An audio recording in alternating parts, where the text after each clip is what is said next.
સુરત જિલ્લા પલસાણા તાલુકાના તુંડી ગામે ગઈકાલે રાત્રે ફાયરિંગનો મામલો. ફાયરિંગ કરનારા આરોપી અને જે રાઇફલથી ફાયરિંગ કરેલ હતી એ રાઇફલ અને 8 કારતૂસ કબજે કરી સુરત જિલ્લા પલસાણા પોલીસ.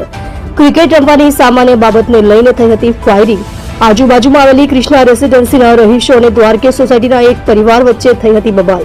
કૃષ્ણા રેસીડેન્સીના 40 થી 50 લોકો દ્વારકેશ સોસાયટીના રહીશ વિકાસ તોમરના ઘરે પહોંચ્યા હતા. વિકાસ તોમર પર હુમલો કરવામાં આવ્યો હતો. વિકાસ તોમર દ્વારા ટોળા પર ફાયરિંગ કરવામાં આવ્યું હતું, જેમાં વિકાસ તોમરે તેના પિતાને લાયસન્સ વાળી રાઇફલથી ટોળા પર ફાયરિંગ કર્યું. ફાયરિંગમાં વિકાસની બહેન સહિત અન્ય 3 લોકો થયા હતા ઇજાગ્રસ્ત. પલસાણા પોલીસે ફરિયાદ નોંધી વધુ તપાસ હાથ ધરી.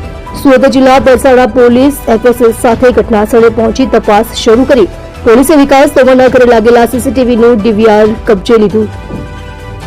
સાથે આરોપીઓ વિકાસસિંહ રામનરેશસિંહ તોમર, સુરેન્દ્રસિંહ છોટુ અશોકસિંહ, વિકાસની બહેન સીતાદેવી, વિકાસસિંહના સંબંધી ધીરેન્દ્રસિંહ, મહેન્દ્રસિંહ, અશોકસિંહ રહે તમામ ટુંડી ગામ દ્વારકેશ સોસાયટી તેને પકડી પાડી પ્રશંસનીય કામગીરી કરેલ છે. તમે જોઈ રહ્યા છો એસટી ન્યૂઝ ચેનલ ફેઝર શેખની સાથે.